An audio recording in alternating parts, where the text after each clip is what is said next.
Okay, we are live. All right. Okay. Good afternoon to all my viewers. My name is Ayode Jaduluju, and I work with as the project coordinator for Caris Farms Technology. Today is a scheduled meeting for our 2 hour orientation program on soilless farming or soilless gardening, as we actually placed it. So sorry for the delay, but we can start up now. Okay, so I'll just give you a brief history about where I started from in regards to agriculture. Um, I guess agriculture chose me. Growing up, uh, my mom always told me that she always did drag me to the market, not to help her argue for price of goods or groceries, but to carry the groceries. I literally use this head to carry groceries home. And it got to a point I was like, why are you always dragging me to the market? And she would say, well, because you love food. And I thought about it, I was like, true, true. Yeah, I actually love food. You know, um, I have so rest in perfect peace. That's late Mrs. Mojibatu Obobolawa Adeloju. So, so she kind of made me see to the fact that I was a food lover. Because anything you could not offend me about was to eat my food. Once I understand and realize that you are hungry, I'll let it go. So that was my first interaction with agriculture, the food aspect as a consumer. Uh, well, I started off with agriculture in the prestigious Federal University of Agriculture, Abeokuta, where I studied soil science and land management. And that's where my journey to agriculture started. It didn't actually start in the secondary school, funny enough. It started in the university. So I had to start up from 100 level, even after I studied electrical electronics in Yabate. But okay. So started the journey. It was a bit tough at first, but I thank God that I did make that decision to venture into agriculture because uh, it's been it's been adventurous. It's been eye opening, and it has been a venture that I do not regret. So today really is about solid technology, and it's one course or is one aspect of agriculture you can't get to learn in the four walls of our institutions, especially in Nigeria at the moment. I'm looking forward to a time when it will be conscripted into our curriculum in the university where soilless technology, soilless farming will be taught. It is really um, a bit baffling, but I know we'll get there, where the infusion of technology into agriculture is very germane, very, very, because we won't be able to utilize or optimize our agricultural space without technology. So, welcome again to Caris Farms Technology, and then we will kick off straight away. A lot of people are wondering, um, is it actually possible for you to grow plants without soil? Is not a new it's not a new technology. It's not a new form of growing crops. It has been in existence since time immemorial. Officially, in 1924, there was a lecturer in the California University by the name Dr. Williams F. Garrick, who took it upon himself to do some experiments of growing plants, especially the test subject for him was tomato. So he actually grew tomato in water without soil, but water plus nutrients. He mixed nutrient up inside water, and then was able to grow the plant. And it actually grew well enough. As in, it grew, it did flower, and he had a lot of fruits from it. So he's the first person that we can, um, yes, um, consider as the person. He is the official person that coined the word hydroponics. Some people might not be familiar with the term soilless, but I'm sure you might have come across the word hydroponics, which is a combination of two words. Hydro means water, ponics means walk. So he coined that terminology of hydroponics, and every other terminology came after, e.g., aeroponics, aquaponics, and the rest. So he coined the word hydroponics. So it could be considered as one of the um, grandfathers or the founder of hydroponics as it is known today. But like I said, it has existed since time immemorial. Um, it's even funny enough in the Bible. I can remember when my mentor, Mr. Paul Uzie, mentioned, asked me when I ventured into science technology if it's something that is reflected in the Word of God, and I was like, okay, I'm not so sure, but it came out. If you check Luke 8 about the parable of the sower, it states that a particular seed was sown on the rock. It grew, you know, but it withered later. And what it says was that it lacked moisture, lacked water. It wasn't just about the fact that it didn't have soil, but the fact that it didn't have water. And it's even around us in nature, because if you look at mountains, um, wherever you see large mountains, at the plateau, especially in the north, uh, some other places in the southwest, wherever you see mountains, you definitely come across plantations on top of those mountains. And those plantations, obviously there's no soil on the mountain, but what has been able to sustain those ecosystem is the fact that there are crevices in the rocks that could help anchor the plants or the trees, and also crevices where it can take in water, that can store water, you know uh, and there's a lot of air right there in the atmosphere. So yes, hydroponics is not just a new technology, it's something that is even in nature. It's something we come across every now and then. But the orientation program today is all about showing you in real time, not necessarily doing a pre-recorded video, which that would have been much easier, and post it, edit and post. But I needed to do a live program where people can get to see these things um, by themselves. Yes, we put up a flyer for people to come in physically. Maybe because today is Saturday, Owambe and the rest, people couldn't come around, but at least we had a good number of people who showed interest to join online. And I hope people are watching online. I guess so. All right. Um, so the whole intention is to just talk to you about the possibility of growing plants without soil. So I'll just take you around quickly to show you things that have been growing in Carrie's studio farm. This is the Carrie's studio farm that we have here, or Carrie's farm studio. Um, and the studio, basically, what a studio is, just to help display things. So as you can see, we have lettuce here. I deliberately left it in the seedling tray, deliberately left in seedling tray. So once I remove it from it, you see that it's not something I planted or I implanted. You know. Here we have peppermint growing in a soilless. I don't know if you can see it. Let me turn my phone camera to the side. So this is, I will still show you more about this. This is not soil. It looks like soil, but it's not soil.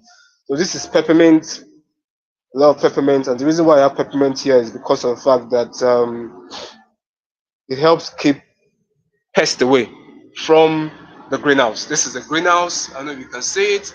This is the greenhouse. And, I have aloe vera all clubbed up. I started propagating, but I'm yet to like separate them.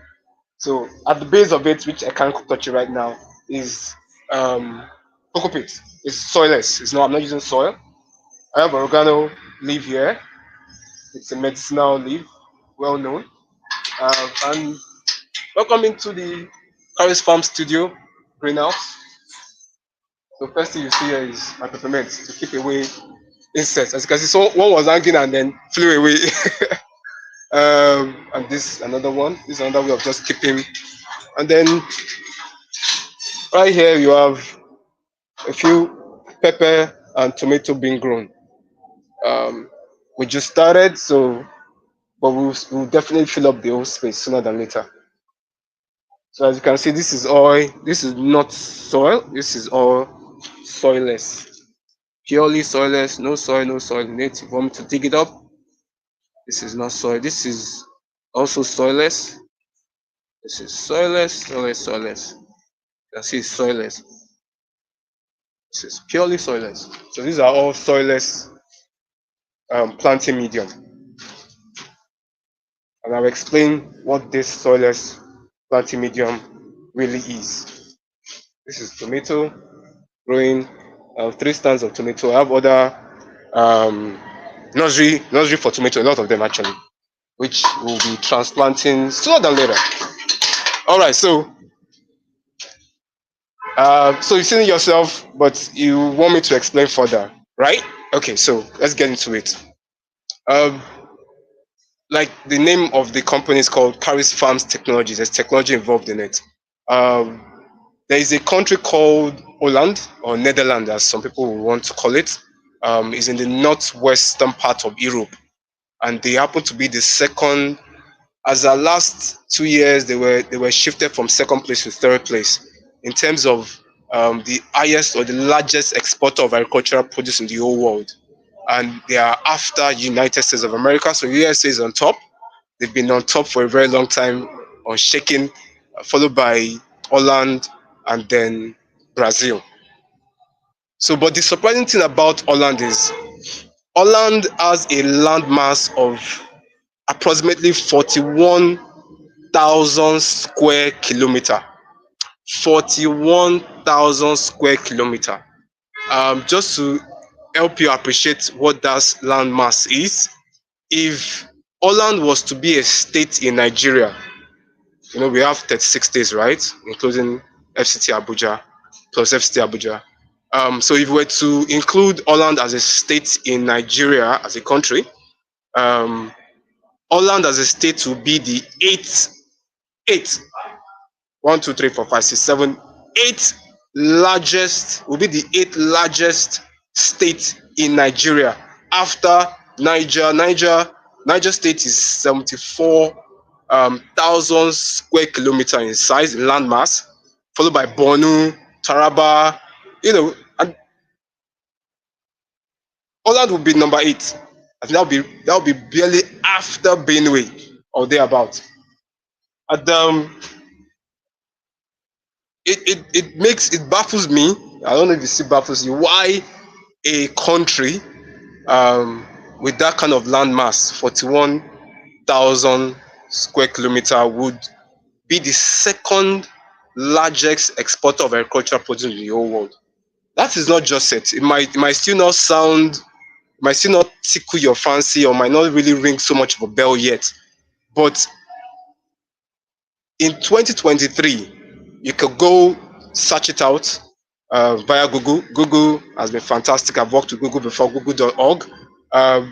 So if you search it out on Google, I can actually advertise Google really well.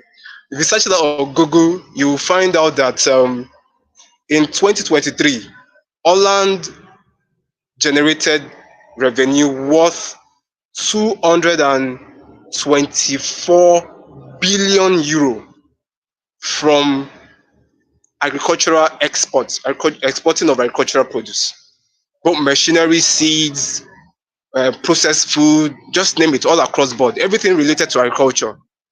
They they actually made over 224 billion euro. It will not, you might not necessarily understand the value yet, but Nigeria's national uh, budget, our country, our dear country, great country, Nigerian national budget, um, is pegged as we speak for this year 2024 at 27 trillion naira. 27 trillion naira. So if we were to convert 224 billion euro into naira, it will be 8 times our national budget. Yes, you heard me right. 8 times our national budget. That means um, Holland, from just exporting the agricultural produce, would be able to fund our national budget, a whole Nigeria of over 920, 900, is it 146? 946,000 square meter. We have to fund our national budget with ease. So that should let you understand how far way behind we are with regards to agriculture in Nigeria. And And I dug in to find out what actually makes the difference. Why is it that they are so, though they have a very small landmass compared to Nigeria and compared to so many other countries around the world, they've been so efficient with their agricultural sector, and why they have been so effective as well. And everything narrowed down to one word: technology. Simple. Use of technology. So because of technology, because of the deployment and the utilization of technology into their farming system, to their agricultural system, they've been able to um, generate so much wealth, for not just for their citizen, for even their posterity. And I feel Nigeria is strategically positioned for several reasons. One, um, we have the human capacity, you know, uh, manpower, the technical know-how. We are tagged one of the smartest people on earth. And apart from that, we have one of the most arable land. I'm talking about, when I say arable, that means land that can be cultivated for growing plants, that can be cultivated, land that can be used to grow edible plants. We have, with Nigeria as one of the largest actually in the whole world. That's the whole world. So if I was to place it by percentage, if you check it out, if you check out the map, arable land on the map, you see Nigeria stands out. The whole of Nigeria.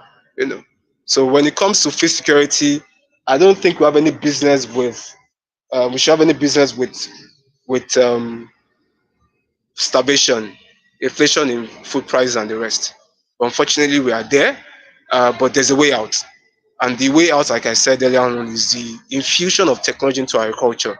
And there's no way you can effectively infuse technology into agriculture without education. It's very key. Indian is in one of the top 10 exporter of agricultural produce in the whole world, and India has more than 800 institutions offering agricultural courses across board. Indian. In US, more than 270 universities offer agricultural degree programs. So they're not just there by mistake. They are there because they are putting their money where their mouth is. And the same should apply to Nigeria. Nigeria has 6 federal um, agricultural universities.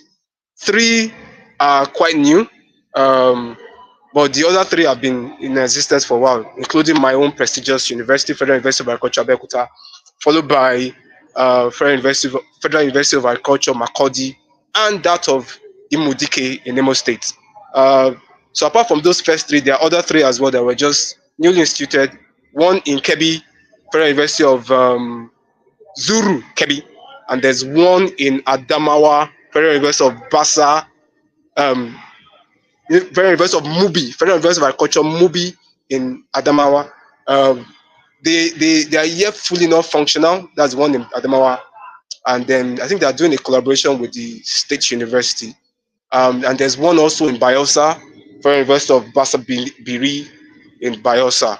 That one is yet to come fully online, but it's a good step in the right direction. But we still need more universities, more federal agricultural universities, and more institutions to really take up or take seriously agriculture in Nigeria. And sincerely speaking, if that is one aspect of our sector that we can just focus on, you can imagine if Nigeria could focus all our resources, human resources, material resources, whatever resources we have, into agriculture, and be in the leading countries where we'll be exporting virtually everything that we grow. I can tell you, the budget will be, our national budget at the moment will be a child's play. You know, um, so that's just to water up your appetite, to let you understand the potential, in agriculture in Nigeria. Okay, so let's go back to Soiless technology. So what I will do here is to show you. I hope it's clear enough to show you the Soiless mediums that are readily available in Nigeria that you can easily get. Rice husk, for example, this is rice husk. That's a shell of rice. rice husk. If you look at it closely, you even see some particles of rice in it. I don't have any rice wafer in this one, but this is the rice husk. You have loads of this in Kebbi and loads of this in the southeast. I guess that is Abakaliki. We all know Abakaliki rice. You have a lot of loads of rice husk wasting away. Some they do burn them. This is cocoa peat. This is cocoa peat. Um, Cocoa peat is actually a brand name, mind you, but this is it's called cocoa coir. It is the fiber in your coconut shell. That big, before you crack up, get into your coconut, the flesh of the coconut, you get the whole big bunch, and then you crack it up. People in the village, use it as a good source of energy to burn or to cook their meal. So this is the fiber itself in the outer shell that has been hammered, processed, and buffered to what you have here now. Funny enough, the good ones are actually being imported. We produce them locally, but the process is quite long. But it's also beneficial a lot. So this is cocoa peat. We call it cocoa peat. Cocoa peat is actually a brand name, but it has been adopted. So instead of saying cocoa coir, rather just go by the name cocoa peat. So this cocoa peat. This is carbonized rice husk. It is rice husk that's been burnt. I didn't burn it with fire like that. Oh. We burn it under controlled heat. There's a process called pyrolysis. You can Google it up, pyrolysis. Uh, so basically, it's you burning your rice husk so that you can. The reason for burning up so that you can have good holding water holding capacity. With this will be able to hold water better than this. We'll do the experiment right here, live and direct. So this is cocoa peat. I want to do experiment with this, and this is our soil. What we are used to, soil. You can see they look familiar. They look similar rather. They look very similar, but they are not the same. Mind you, this is cocoa peat. This is soil. No gimmicks, no tricks. Soil, cocoa peat. They look familiar, but if you look closely at it, you realize that they are not the same. Right? Okay. So I have water here for our experiment. Um, let's use grown, not with soil. So what I did there, I used carbonized. I mixed up carbonized rice husk with cocoa peat as my nursery for the lettuce. This is lettuce. This is lettuce actually. You'll be wondering, are you sure? But I will bring it out and I'll show you. But before we get to the experiment, I want to talk about briefly um, the difference between soilless and soil. What makes soilless? What gives it? What characteristic is this that the soilless that makes it viable, that makes it a good growing medium for your plants? And then I'll start with this. It's very simple. There are three major characteristics of soil that makes it a good medium for planting or for growing crops. Three major characteristics.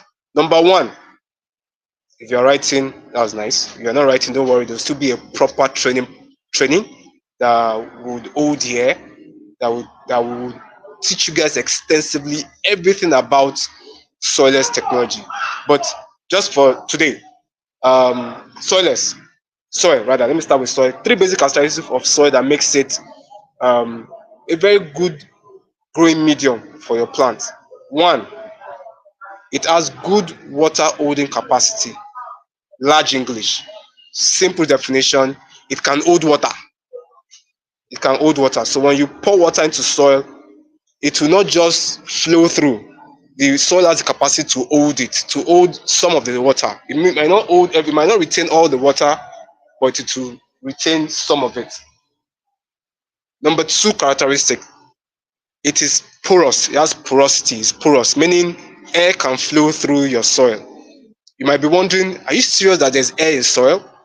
If you can get to a soil or a ground that is, I'm sure you might have seen this before, a very very dry soil or dry ground, and you pour water, the first thing you see bubbles come out. You see sort of a bubble, like see bubbles coming out. That is the water filling up the air pores within your soil and displacing the air within that region. So soil has the capacity to allow air flow through it. It's called porosity. The third characteristics that makes soil a good medium to grow your plant is that it can hold your plant. It has the capacity to support the growth of your plant. And you get it? It can hold your plant. Soil has the capacity to hold your plant.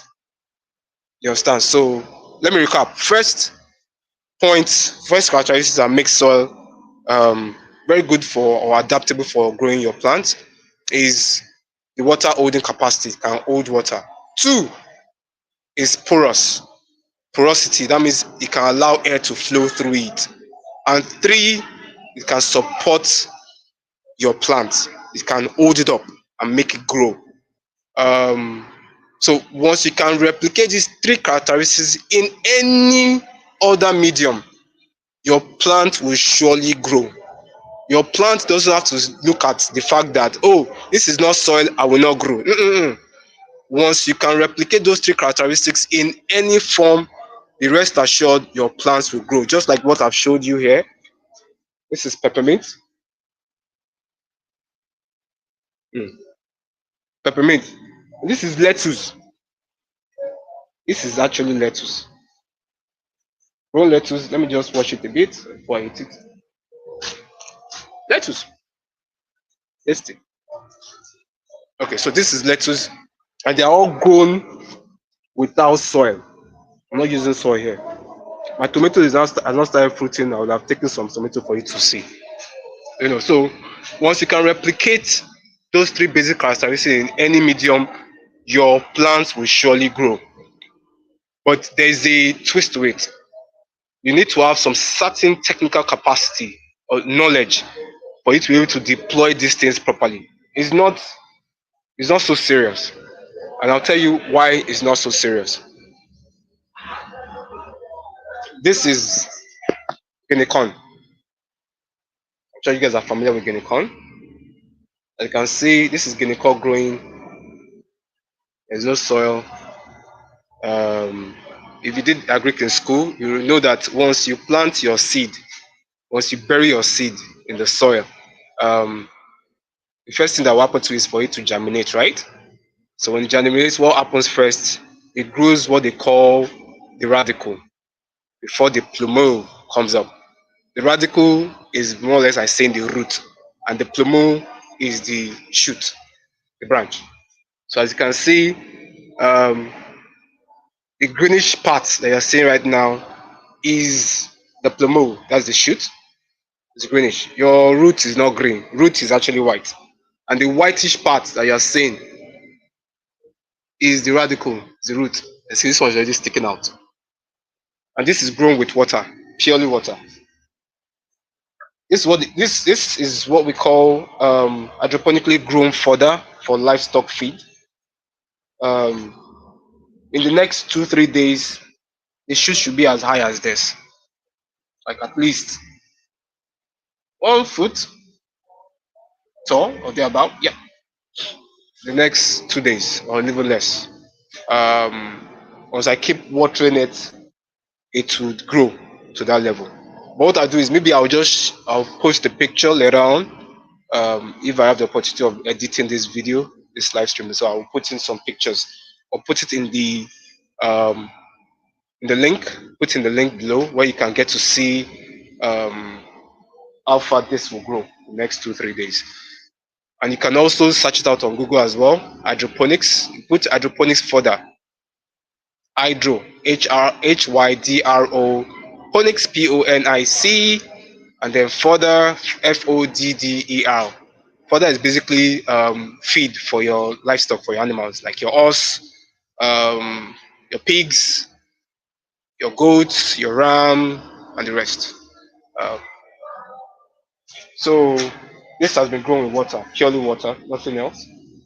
Uh, okay, so since we now understand the three basic characteristics that supports the growth of plants, we can go into doing a few experiments. If you don't mind, getting your hands a bit dirty.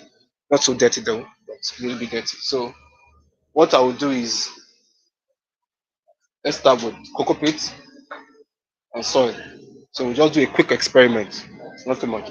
I'm sorry, I don't have a phone hanger or holder, and there's nobody here to help me to assist me with holding. But this is what I'll do. Sorry, don't mind my neighbors watching football and shouting goal. We're about to score our own goal here. All right, so what I'll do is, this is 50 cl of water, and I guess this cup we should take half of it. If I'm not wrong. Okay, let's say barely half of it. Okay, let's say this is about 20 uh, cl of water. So what I'll do is, I'll pour 20 cl into this soil. Hope you can see it.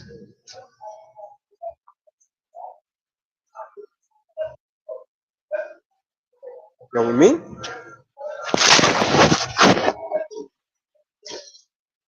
Open it up. You guys can see it. You see here, open it here. So I'll pour water of 20, and we'll see what the reaction is. See, water is see the air bubbling out. That means there's air inside. That's the reason why it's coming out. It's quite dry. You can see it's coming down. It's draining down. It's draining down. Draining down. Draining down. It's draining down to the base. I hope you guys can see. It's draining. It's covering. It's coming to the base. It's filling up all the space. You see that? See that?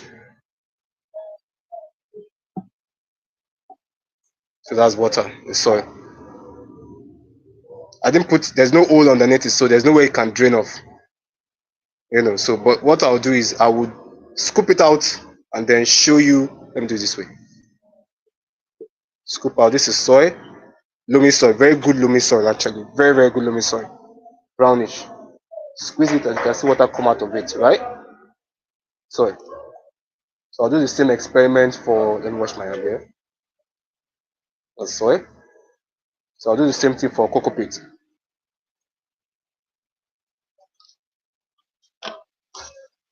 Sorry for my clumsiness. For the water, that's about like 20 as well. The same size. Let's see what happens in cocoa pit. Oh, see that?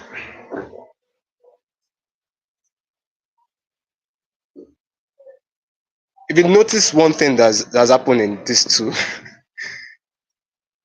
this couldn't take all the 20, but this could take all the 20 and much more. And the reason is very simple. Where cocoa peat was processed, foreign actually, it was this was imported. Cocoa peat, the reason why it didn't really fill up, because where it was imported, they processed it for a while, and then it was buffered. That means it was placed in a particular pH that can aid with the growth of plants, especially with seed. And apart from being buffered, it was now dehydrated. They dried it up and compressed it. So they come in form blocks. I mean, in blocks of form of blocks. So those blocks are what they bring into the country, about in like 5 kg blocks. And once you take that 5 kg block and you put inside water, it has the capacity to expand, to expand. But at least if you look at it now, it's wet and it's holding water a lot. The good thing about one of the major advantage of cocoa peat over soil is it has a higher water holding capacity to soil. Very, very, very, very good. And the pH in cocoa peat is perfect for growing your plants, even for plant germination. Very, very perfect. There's a particular pH that your medium has to be for your seed to germinate. What is that pH? That will be an assignment for you. You can go into the comment section, just quickly Google it and put in pH of whatever, whatever. We have, the scale of pH is between 1 and 14. Between 1 and 6 is the acidic part, and then 8 and above is the basic part for those who do science. And I'm happy about the fact that at least 30% of those who registered are farmers. So I'm sure you understand what I mean by PH. All right, so that's for cocoa beet. So we're still going to other experiments, mind you, we're still going to other experiments. We're going to experiment of how rice husk here has a lower water holding capacity compared to cocoa peat, compared to the carbonized rice husk. Carbonized rice husk. So we'll start off by getting water. Let me get water from nearby tap. This is a nearby tap. You can see this is water.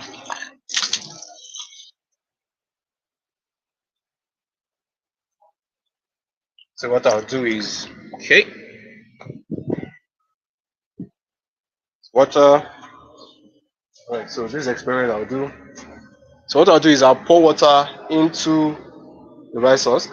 Just take a bit of it. I don't think I need so much. Let me do this. Let me just separate. Just pour a little bit of this. Don't use so much of water. I'll just run a quick experiment. I don't know if you guys can see.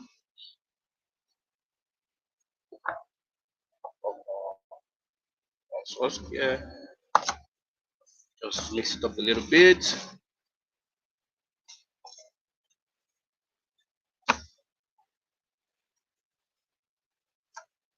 I don't know if you can see it, guys. I hope I'm clear though. I hope the volume is okay. I hope. If you look at it without me squeezing, as you can see, water is already dripping off. Without me squeezing it, water is dripping out. So if I now squeeze it, more water squeezes out. You understand? That's one part of it. Just add this back.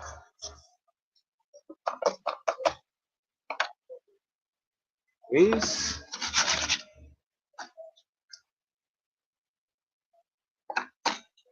Right, so let's bring cocoa peat, also known as cocoa coir. Pour cocoa coir here. It's not too much.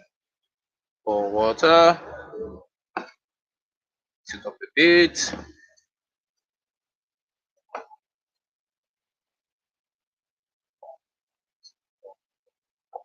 It's inside.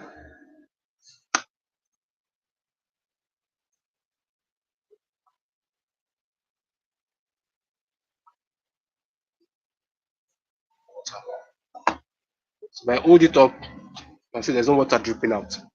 If I squeeze it, the water comes out. Squeeze it hard for that to come out. The pressure I'm even applying for this to come out is way more than this. But remember, even before I squeezed the rice husk, water was already dripping out. Then for the final carbonized rice husk,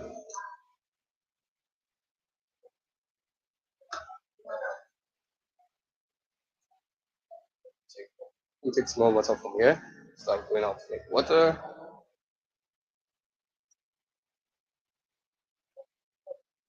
I hope you guys can see. You can see clearly. And more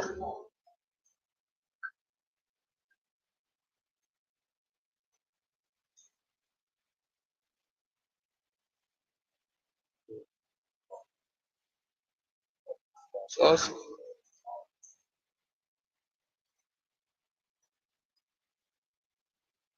Then lift it up. Water is dripping, but not so much. I have to squeeze it hard for it to come out. If you look at the end result itself, this one still has more moisture in it compared to that of rice husk.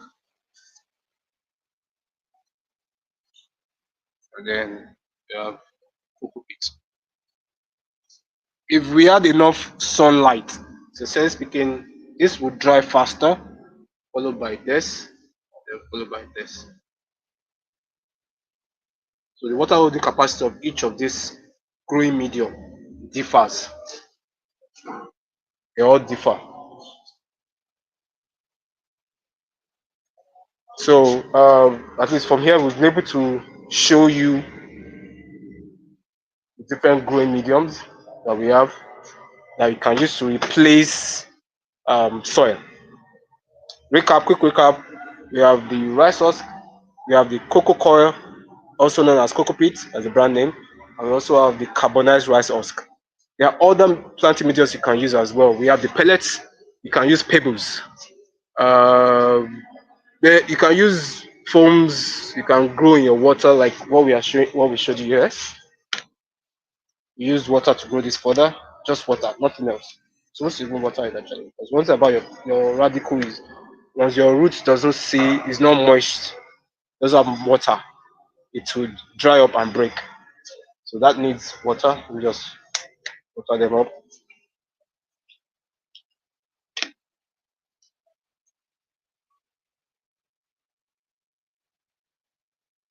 So you'll be wondering, how do I do it? We look at this disposable plate. It has holes underneath it at this end here, at this very end. It has holes underneath it. I don't know if you guys can see it. It has holes at one end of it. So and it's slanted at a certain degree. That's why I have something held at the back. So water can once you pour water it will drain off. Same thing with this other one as well. You can see water is draining out on one side. You have holes here that drains water.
Oh,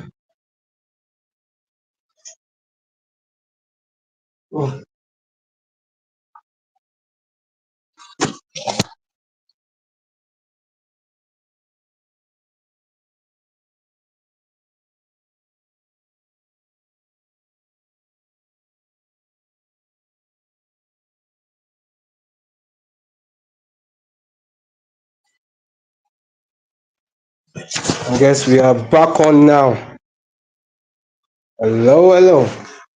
All right, so um, I'm out of the farm studio. I'm now in the office. Um, the last day started raining, so that was very timely.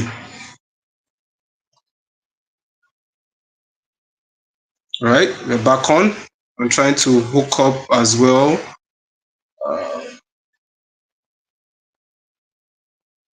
We sincerely apologize for the break in transmission. The technical team, the technical crew, actually working remotely. As you can see, there's nobody here with me. Um, so it's just me and the camera, really, and then you guys out there as well. I mean, keeping my company. Um, so the technical team are working on it remotely. Um, a big, big thank you to Teacherton EdTech Network. Um, when it comes to software solutions, they're in the forefront.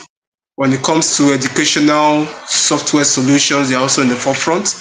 And the managing director of the company happens to be one of the first Google Innovative Education certified experts in Nigeria. I think it should be the second in Africa, if I'm not wrong. Um, so I really appreciate them for their technical support. I also want to say thank you to um, a very dear friend, um, very lovely person. She has been supportive, um, morally encouraging. When I say morally encouraging, I mean morally encouraging, sending her prayers. And she's also one of our participants. Um, she's my fiance to the whole world. I'm telling you, to the whole world. Um, I think she has been the one sending me messages to know what's going on, why we're not live. Uh, Sincerely appreciate your support as well. All right, so let's consider this as the class um, aspect. We've done the practical aspect. This is the class. I'm expecting questions. I don't know if people have posted questions yet. I'm trying to hook up to the YouTube here. Can get to see if questions have been posted or not.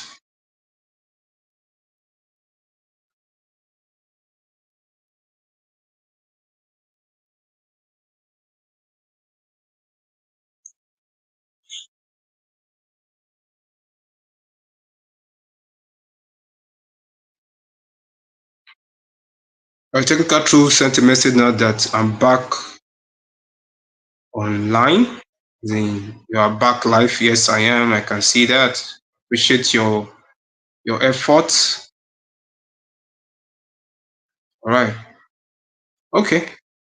I'm trying to see if there are other questions. Maybe there are questions in the comment section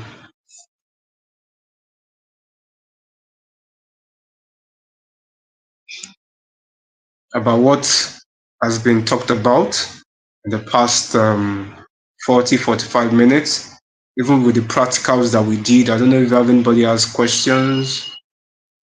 If you have questions, you can kindly post them in the comment section, YouTube comment section. Sorry, I'm trying to get online as well. We have the PC.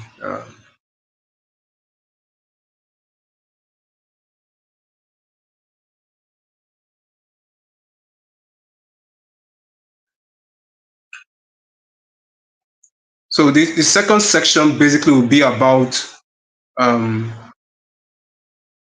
talking to us about the opportunities that are bound and the advantages.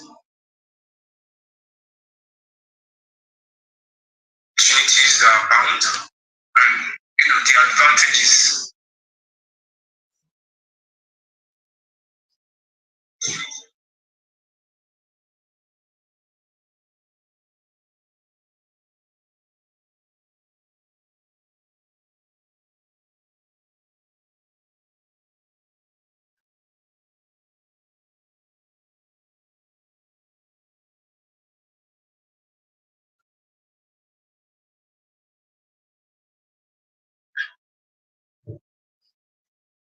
Okay, there's one person is watching now.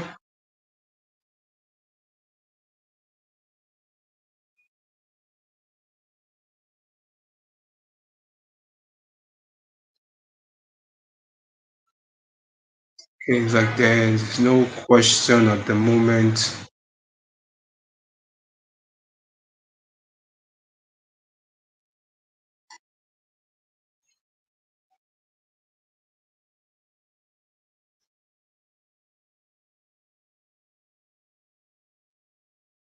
Okay, someone just asked a question. How can this be used for a large-scale commercial farming, considering the fact that it's basically from crop residues?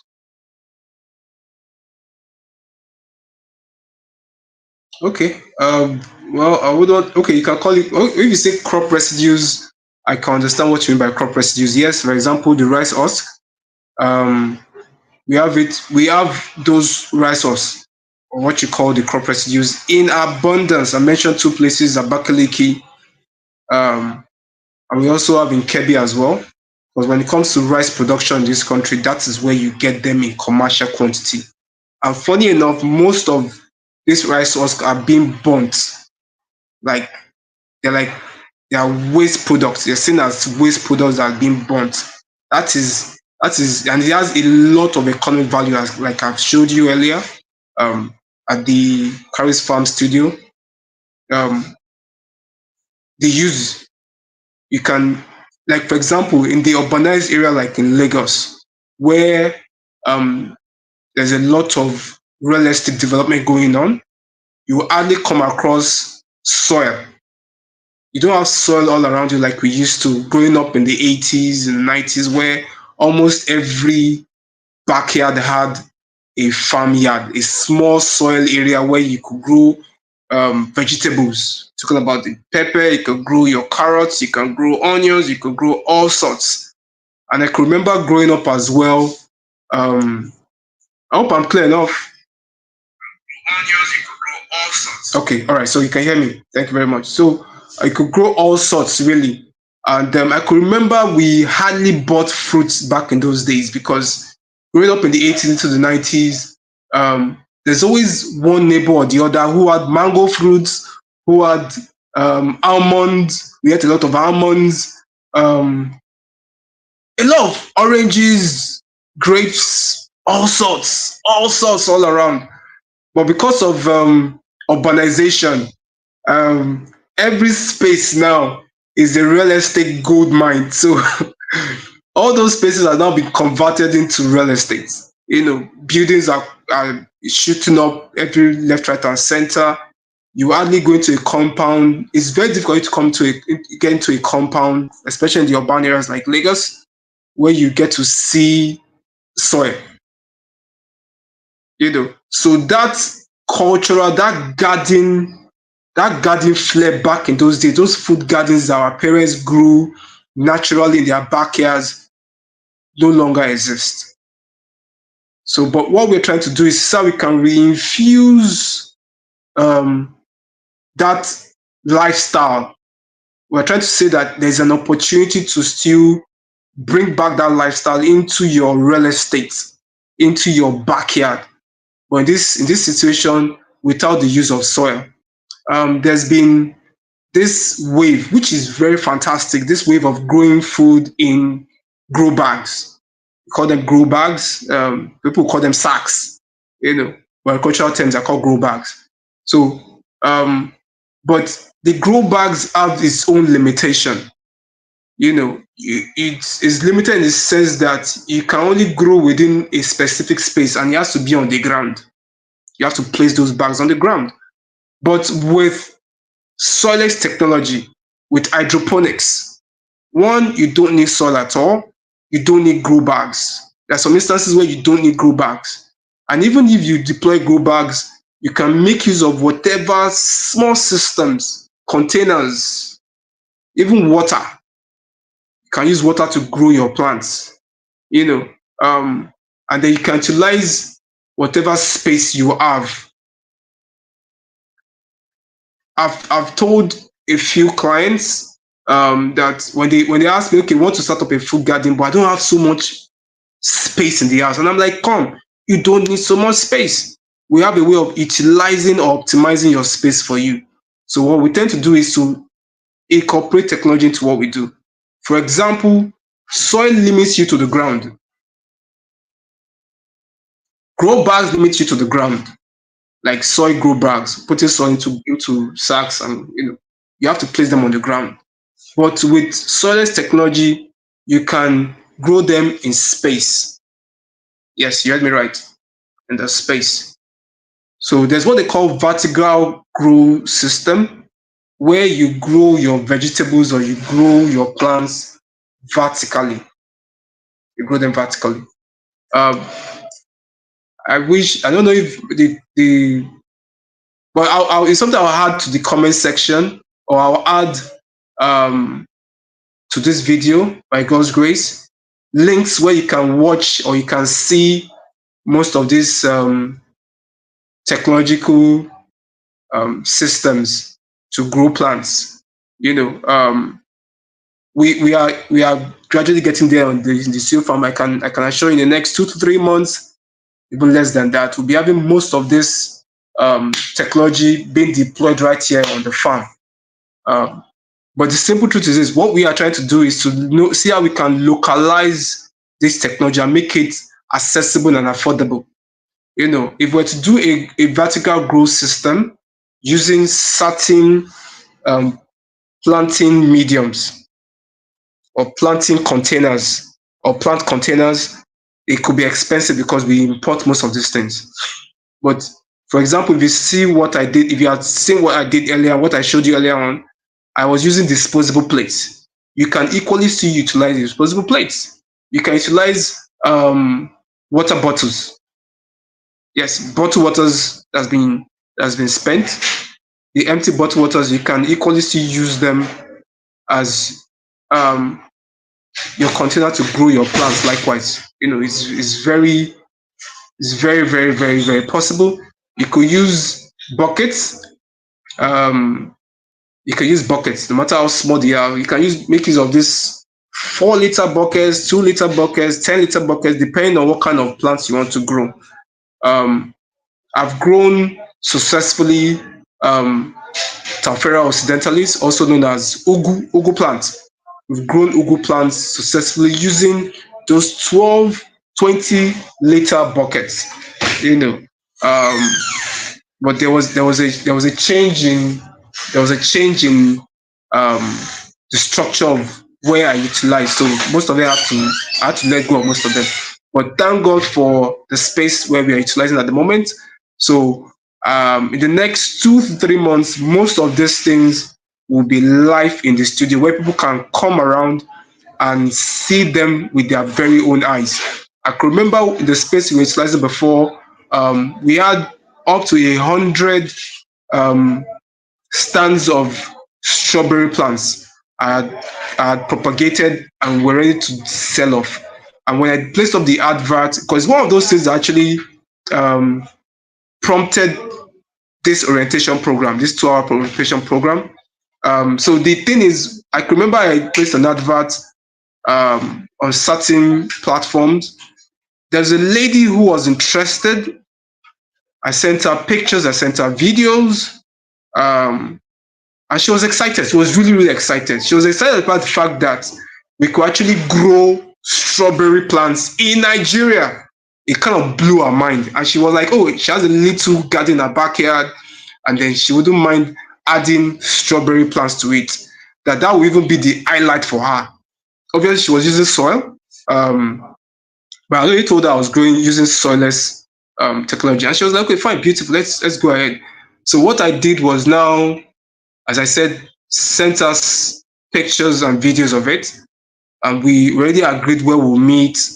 She said she needed about like I think 10 or thereabout. Can't recall fully now. Um, but fast forward 2, 3 days after, I didn't get to hear from her. So a call came through, a male voice came through, and the person came, asked a simple question. The question was, do you grow strawberries in your location? And I said, yes, I do grow strawberry locations.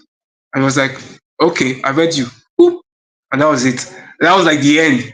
And I didn't hear from her. I didn't hear from anybody afterward. Um, but I could understand the doubt. I could understand the reason why they didn't believe it because they've never actually encountered it. They've never seen it before.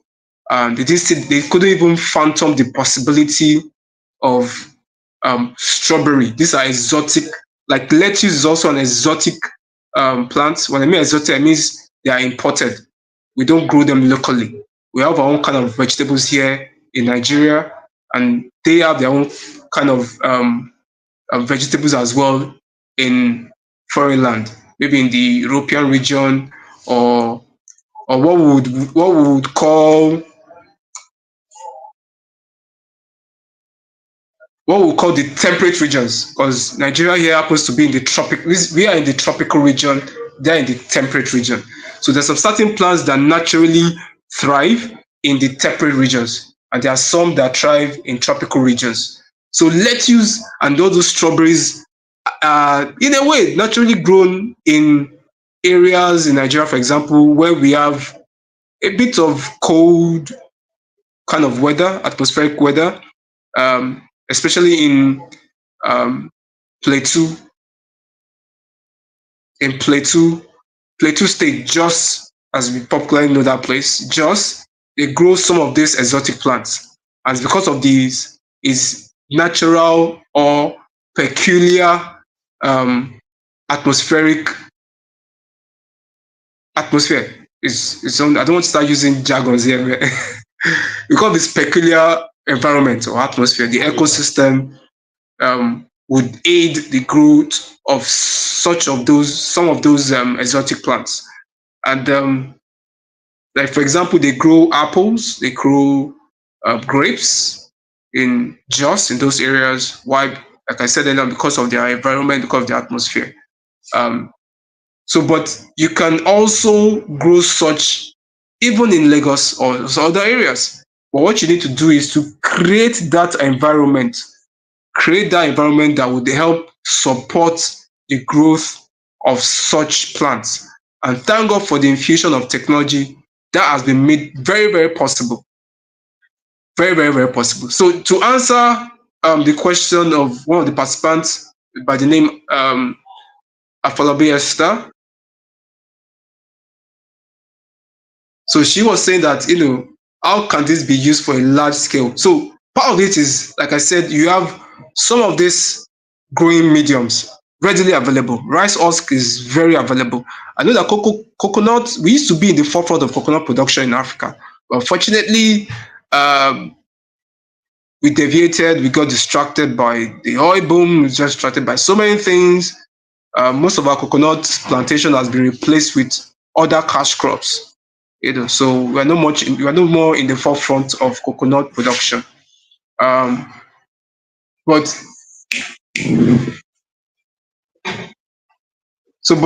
but what we have is what we can utilize the rice husk. The rice husk. What we can utilize actually is the rice husk at the moment. So the rice husk. So the rice husk, we have it in abundance. So what we can do is to find a way to which we can actually carbonize them and make them more favorable. for for growth of plants, for crop production. Um, and the aspect is just basically the increasing the water holding capacity of that planting medium. So we have rice husk in abundance. There's a certain agricultural sector that utilizes rice husk, and that is the livestock sector. So that livestock, they use them as source of fiber for their animal feed. You know, so for me, I don't think there's any other sector, any other aspect of its utilization apart from what I just made mention to you all. Um, that's a part of growing them. I mean, utilizing them for growing plants. So one, we have that in abundance. Um, it's so scaling it is possible for you to scale it up. There are a lot of farms, hydroponics farms here in Lagos actually, that are growing crops with the use of soilless mediums, use of cocoa pits and then rice husk. And the beautiful thing about one of the advantage which I've not stated since is that it takes a shorter time to grow your plants in the use of the soilless medium. And what do I mean by that? If it will take you 3 months to grow your maize, for example, 3 months to grow your maize in soil, with your cocoa pit, it will take you 2 months or even less. 2 months with better quality and the rest. And one of the advantages about soilless technology or soilless growing medium is also it's void of certain microorganisms, soil organisms that can impede the growth of your plants. I don't know if you can hear the rain. Showers blessings. So it helps, it aids, for the fact that it also have most or almost um, all of those all of those soil organisms in it, your your plant has the opportunity to grow without even fighting anything in his environment, in his ecosystem. It makes it much more easier. So it's really a good growing medium in place of using soil, and it's also sustainable, very very sustainable. It can be reused over and over and over and over and over again. That's the beautiful thing about rice crust. And even when rice crust does decompose, it decomposes and becomes a source of nutrient for even the plant itself. Soil in itself, okay, soil is actually a composition of is a composition of so many things.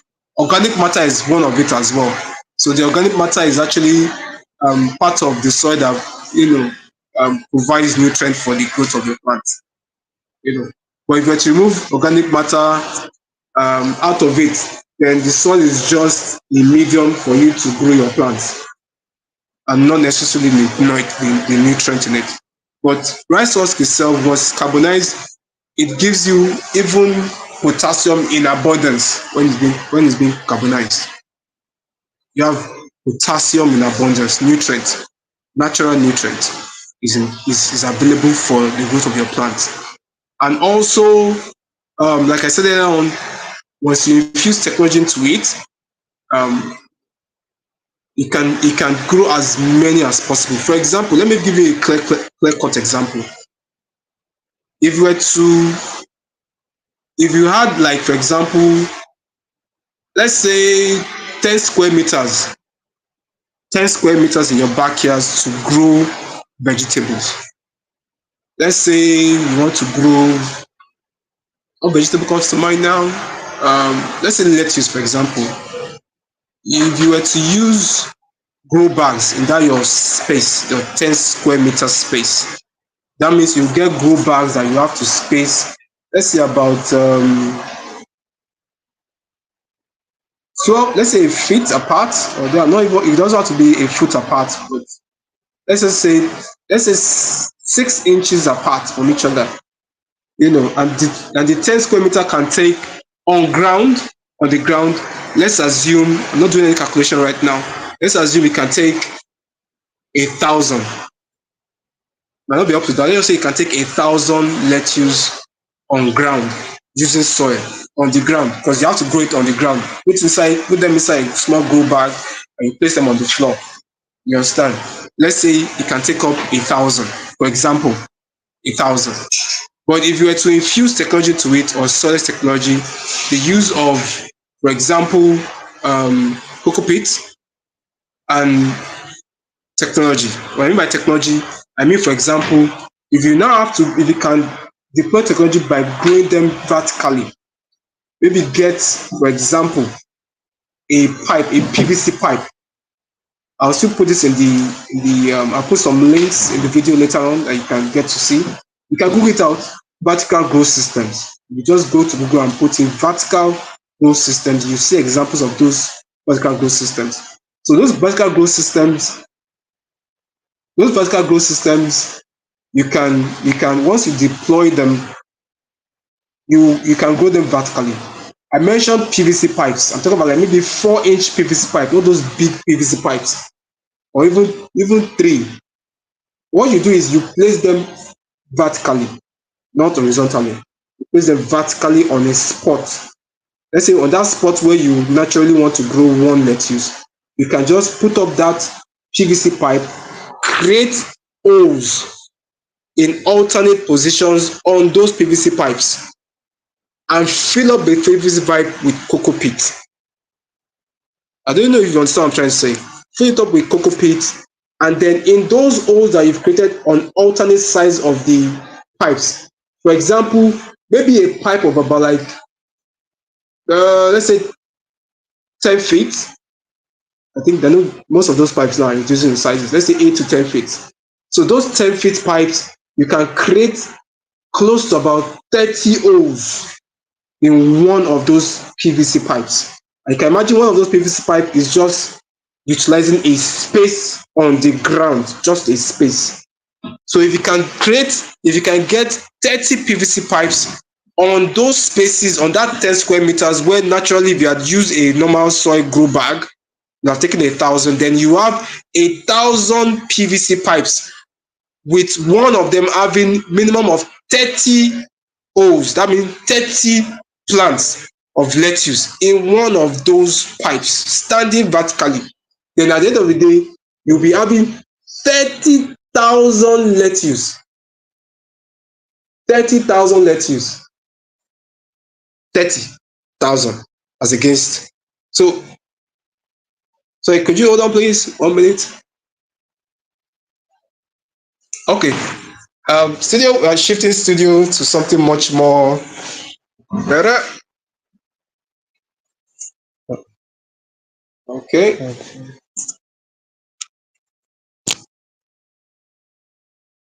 Sorry for the break in transmission. We have one of the technical crew on ground from Teacherton EdTech Network.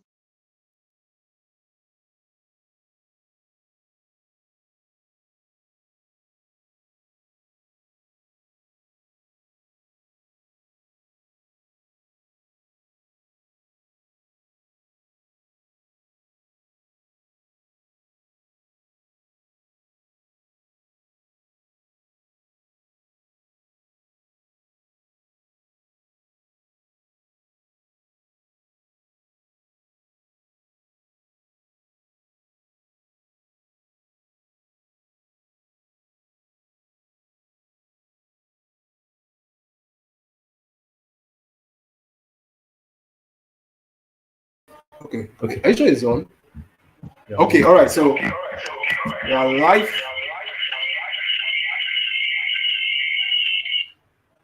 Right. Let me plug it in. All right. Okay. All right. I don't need to plug anything anymore. All right. So, like I was saying earlier, sorry for the short break. So in place of having 1,000 grow bags of lettuce, soil grow bags of lettuce on your 10 square um, 10 square meter space, by just deploying technology, you can have 30,000 as against 1,000 using the vertical growth system. That is humongous. That is humongous. That's the reason why countries like Holland are in the forefront of the agricultural sector, and they are making 8 times our national budget. from just agricultural exports, just agricultural exports. They're making 8 times of our national budget. And mind you, our national budget, we're still borrowing money to fund it. Unfortunately, we're still borrowing money to fund it. Uh, so I don't know if I answered your question. Okay, so she asked another question. I'm just saying this. She said, "What advantage does this farming system have over the conventional soil system?" Okay, so I've mentioned one, space, utilization of space, time, the time to which you would, the time to which you will grow um, plants in soil is much longer than that of the soilless medium. So it takes a shorter time when you deploy soilless technology like cocoa pit compared to soil. And the funny part is this: if you remember from early on of our conversation in this orientation program, we talked about the fact that there are three major characteristics that make soil um, a good planting medium for your crops. And those three soils, let's quickly recap. One, we mentioned it has a good water holding capacity. Two, porosity, meaning it can allow the flow of air. Without air, your plants can't grow. Your roots can't grow. It's not possible. Three, it can support the structure of your plants. So in soil, yes, it's a good medium to grow plants. Naturally, is in abundance. We see all over. And I mentioned earlier that when it comes to arable lands in the world, Nigeria is in the forefront. I can arguably say we even have the largest arable farmland in the whole world. You can Google it and see it right there. There's even a map that shows it clearly that Nigeria is the forefront of having arable lands. Um, so apart from even having arable lands, um, we if like I use an example of a maize, growing maize in soil will take you 3 months, but if you were to deploy the use of cocoa peat, a soilless medium, um, or carbonized rice source, it will take you 2 months. But mind you, the fastest place to actually grow plants, the fastest place to grow plants in the world, the fastest place that if it take you 3 months in soil, 2 months using cocoa peat, in that deploying that technology or that medium, it will take you 1 month. And what kind of system is that called? It's called aeroponics. Aeroponics. That's growing plants in the air. That is the fastest place to grow your plants in the air. People are wondering, how is that possible? How can you possibly grow plants in the air? Come on. Yes, it is possible. Like I mentioned from the beginning of this program, I mentioned the fact that the technology is not new. It's as old as even the Bible. Permit me to use that. It's as old as the Bible. And then even in nature, if you look at mountains, you have trees, we have an ecosystem of plants growing on the mountain. The question is, do you have soils on those mountains? No, you don't. You don't have soil on the mountain. So it's really common sense, to understand that you don't need soil in that kind of region to grow your plants. So what do they use to sustain themselves? I mentioned earlier on that on that rock on the mountain, it's a big rock, right? Stony, but it has crevices. So on that rock, there are crevices where the plants can anchor their roots in between, right? Two, once rain falls, because a lot of precipitation in that area, the higher you go, the more the water it becomes. There's a lot of precipitation, a lot of clouds, a lot of water in that area. So they don't lack moisture. So there's always water, even in the atmosphere. You know, relative humidity there is different from relative humidity at the ground level. So there's a lot of moisture in that area. So they don't lack moisture. You'll be wondering the other aspect, which is air, porous. There's abundance of air in that region, abundance of air. So those three major characteristics are being deployed even on the mountain, and that's the reason why it's very difficult for you to see a mountain or plants or an ecosystem on the mountain that is not greenish. It's always greenish, as in all year round greenish.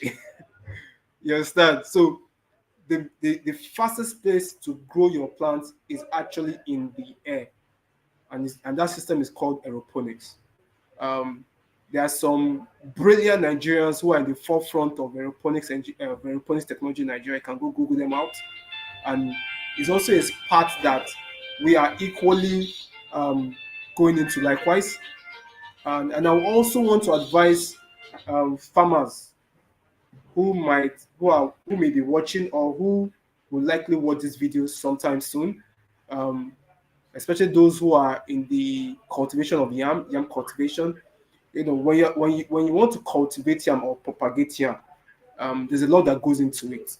For example, um, the seeds. It will take more than a year for your plants to be able to grow your yam plants to be able to grow seeds.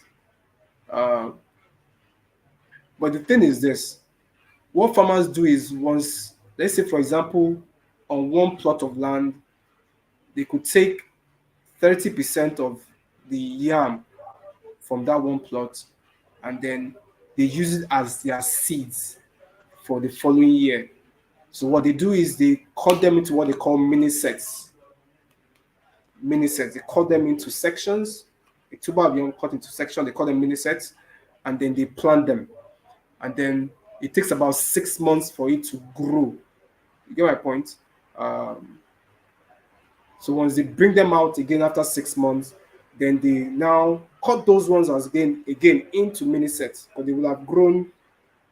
Some of them do. They will have grown into other tubes. They will have grown some little tubers of yams, very very small tubers of yam. So when they uproot them, they cannot take those tubers of yam and then replant them again. But it takes about 6 months before they can, do that replanting. So it takes a longer time. But with aeroponics, it's easier. You can take a tuber of yam, cut them up into mini sets, right? And you grow them in the air using. You can even use your cotton inside a small cup. Put your yam, put the nutrients, grow them. Once they grow, within a space of 2 months, you would have started seeing little tubers of yam, small tubers. And even apart from that, within the space of 2 months, you would have grown its own vine, long vine with a lot of leaves. And apart from that, it will grow what they call bulbs, yam bulbs. They are little, like seeds growing on those vines, on the vine of the yam. So from just one mini set, you would have little tubers of yam, small tubers of yam in the root that you can plant separately. That's one source.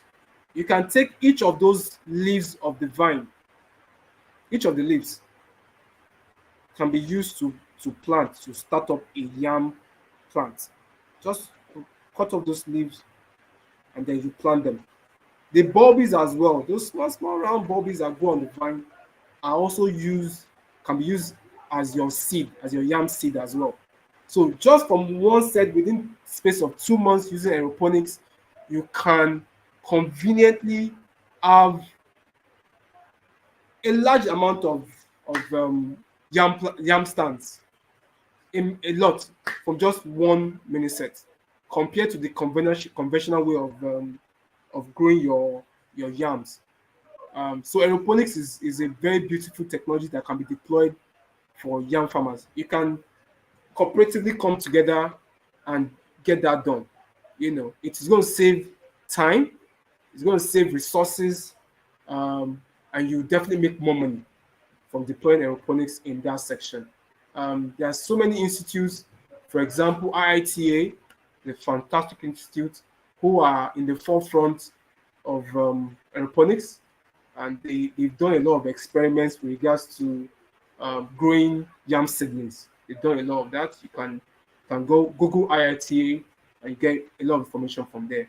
And then I don't know if there's any other question. Sorry.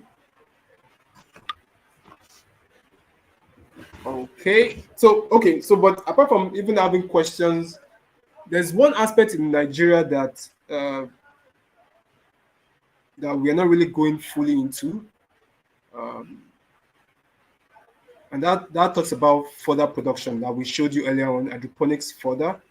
Um, the herders farmers clash, is avoidable, very much avoidable. And I feel in our nation, our country, one of those things that's been bedeviling us is quality education. Quality education. Um, so quality education in the sense that, um, because I mentioned earlier on, without technology, you cannot optimize agriculture. It's not possible. You can't optimize agriculture without technology. So without technology, without education, you can't get technologically um, empowered. So it's very key. With education, you get empowered in the technological aspect. And once you gain those skills, those requisite skills in technology, then you can now deploy them in agriculture, and then you can now optimize the potential that you have in the agricultural space. So education is very key. So I feel one of those issues that we face in Nigeria in regards to elders, um, and farmers clash is due to lack of education. We've not had quality policies that are being pushed out. Even our institutions are not really been, when it comes to knowledge, when it comes to skills, most of our institutions in Nigeria are always at the forefront in terms of research, in terms of innovations. They're always in the forefront. But I guess it's all about deployment. It's all about government connecting policies or making policies that would help the sector to be able to utilize those knowledge that are readily available. You know, so growing further hydroponically is a game changer, sincerely speaking. I mean, what I mean by game changer in the sense that most of our elders are nomadic in nature, and what they move around looking for food, food and water for their livestock, especially cows. We're in a nation where we consume a lot of red beef. We consume beef a lot, you know. So that industry is very large. That industry is very prolific.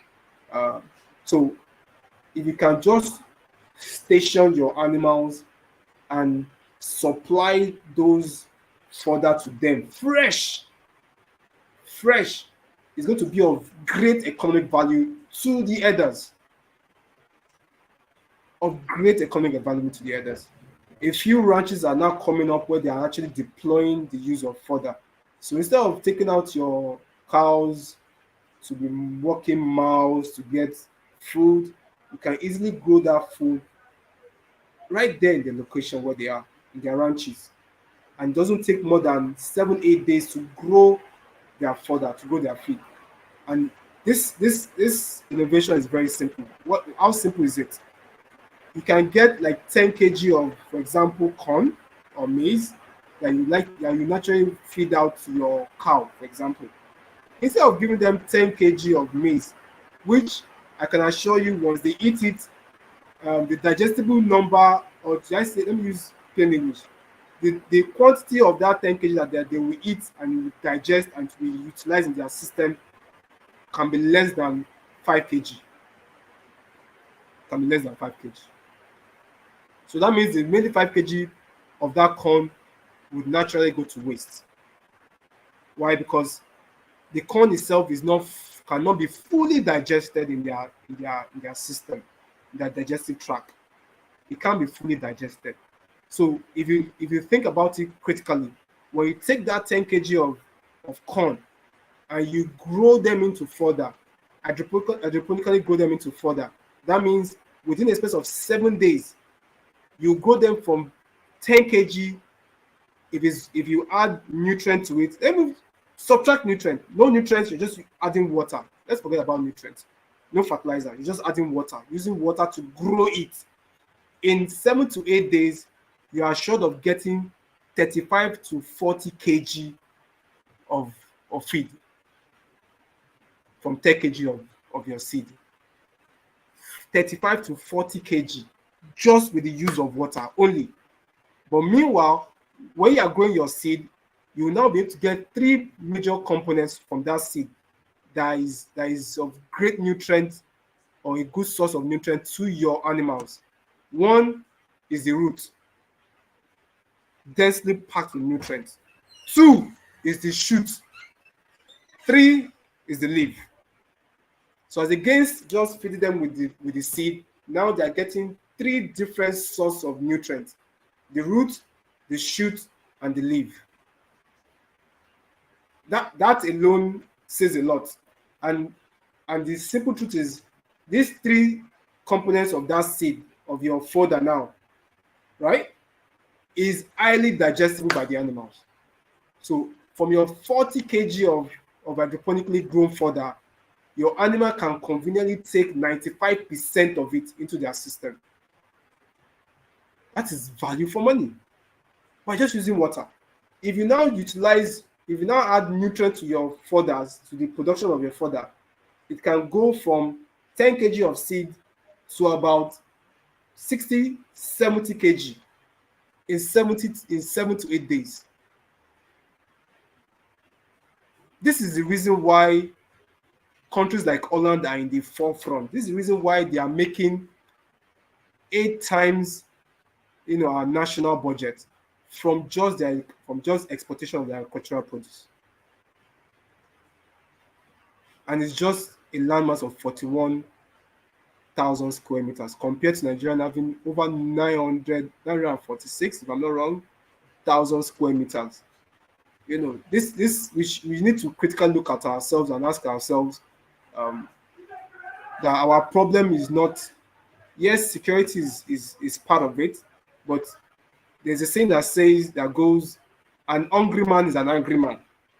So if you cannot conveniently feed your citizen, then your citizen would not be able to be productive, effectively be productive.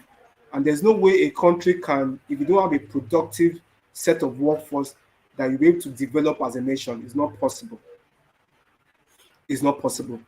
Um, in advanced countries, for example, they spend in America at the moment, they are spending 11% of their expendable income on food. 11%, and they are crying like on top of their neck. They are like very uncomfortable with the fact that they're 11%, because it was as low as 6.5%. In 2020, it was as low as 6. I guess because people were not really going to restaurants, possibly. It was on lockdown. You know, but we're in a country where an average earner or an average employee in Nigeria spends a minimum of 60 to 70% of their expendable incomes on food. That is how it's like we are living on survival mode. We're actually in survival mode in this country. And when you're in survival mode, there's no way you can develop. There's no way you can make progress. Nigeria is practically on, and it's very unfortunate because we have the potential to feed our citizen. We have the potential to even feed the whole world.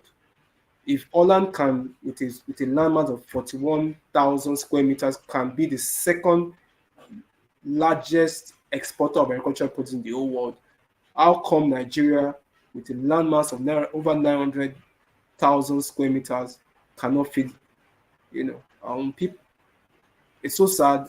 But I believe with Nigerians investing into agriculture, because I feel that is one investment that is a win-win situation for everybody. If anybody goes into agripreneur or agri business, they should profit and the nation should profit. Because why? Because they're helping out with the food security in Nigeria. If a farmer should grow, if people should go into farming, then there's a possibility of being self-sufficient. It's not about the numbers now, it's about the investment, it's about the focus. If Nigeria could focus into it, then we'll definitely get better for it. Funny enough, the one of the largest, or the I won't say, I can use the word individual, the individual who has the largest farm in the United States of America, and arguably you could say in the whole world. For me, you could say in the whole world, that's the largest farm in the whole world. Happens to be someone who's in the tech industry, and that's Bill and Melinda Gates Foundation. Yes, they've separated, but you can say Bill Gates. Bill Gates owns the largest farmland in the United States of America. This is someone who was the richest man for over a decade. Bill Gates. He owns the largest farmland. So what is it about agriculture that they see that we don't see? How many of us can say we have investment in the farmland? Rather put in real estate than in farmland. I'm not saying people shouldn't leave. These are the basic things. Housing is very basic. Also is food. It's one of the basic necessity of life. We have to feed, we have to eat. There's no alternative to food at the moment. I don't see any in the next coming decades. So it's advisable that we invest into agriculture. And even when we deploy things like soilless technology in our farm yards, because if you look at the poster I sent, I wrote that we can grow 20% of our own food. We can grow 20% of what we consume. It's very, very possible. In our backyards, in our front yards, in our verandas, we can grow 20% of what we consume. And the upside to that is that you know the quality of what you are growing. One of the unfortunate thing about our agricultural industry is there's not much of regulation. People grow food in an unhealthy manner. There are so many unethical practices out there, you know, uh, in terms of food production. So we can't really say how much of our food that is actually healthy. We can't even separate the organic from the inorganic food in our country. Everything is all mixed up, mobbed up. People um, are more concerned about the profit than about um, the quality of your produce, of our farm produce. So if you could conveniently grow 20% of your own food in your backyard, at least you understand what you put into it. You understand the quality of seed, you understand the quality of fertilizer you're using, and you understand the quality of food produce you're getting out. That can help significantly with your health. Significantly with your health. Because you are what you eat. And there's this computer terms of giggle, garbage in, garbage out. So if you're taking good food, definitely you live a healthy life. If you're taking unhealthy food, definitely that's where you start having challenges with your health. So it's very important that we don't take this lightly. Um, and my sincere appeal is that we take this up collectively as a nation, where we would invest not just our money, our time, and we focus on it as well. Um, when I finished from Federal University of Agriculture, Abeokuta, the prestigious Federal University of Agriculture, Abeokuta, um, so sad, but more than 95% of my colleagues that we graduated together didn't venture into agriculture. 95% didn't venture into agriculture. Diversified, just went doing other things. And then when I've come across a few of them, when I asked them why, they were like, no, I just went for the certificate. It was about certificate, it was about certificate. So it shouldn't be a big surprise why we're having food shortage in Nigeria, why the inflation in the food industry is really biting hard. We're not really producing enough. Even our production is not of high quality. And sincerely speaking, let's ask ourselves, we're not investing so much.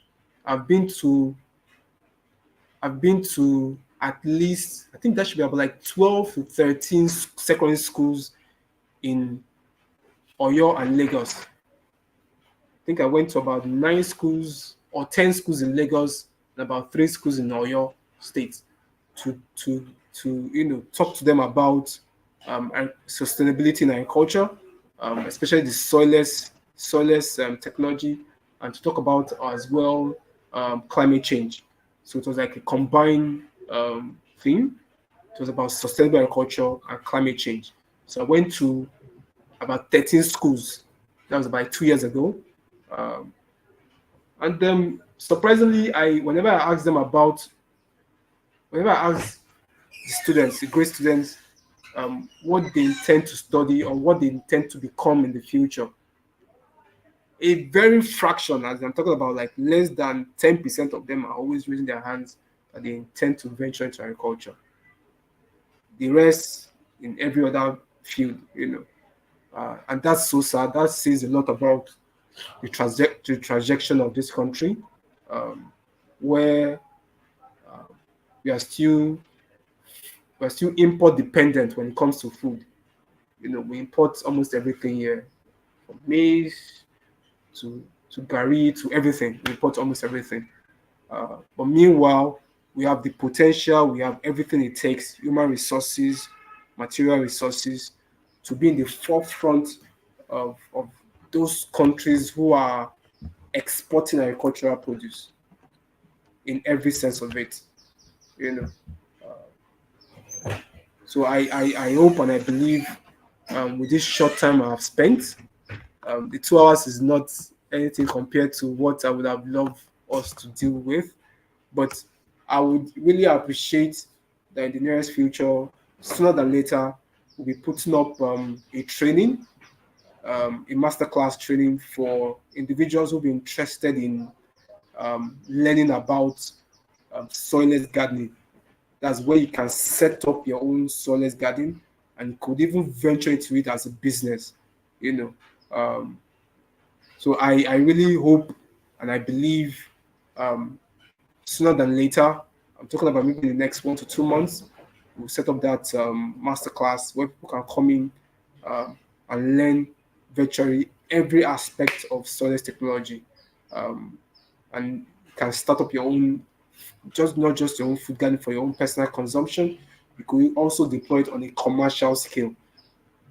So Carrie's Farm Technology basically is into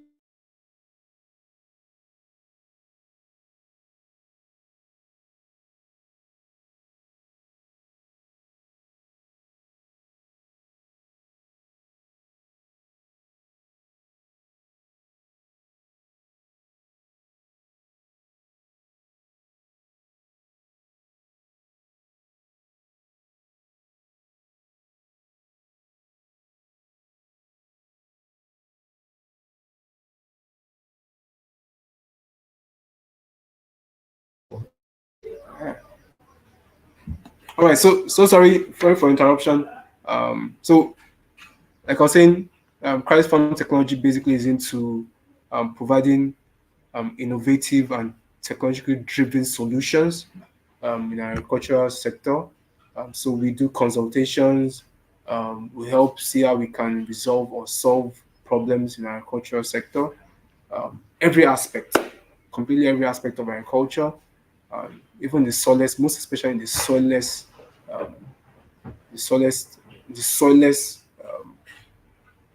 sector. It's very unpopular, but it's gaining traction little by little.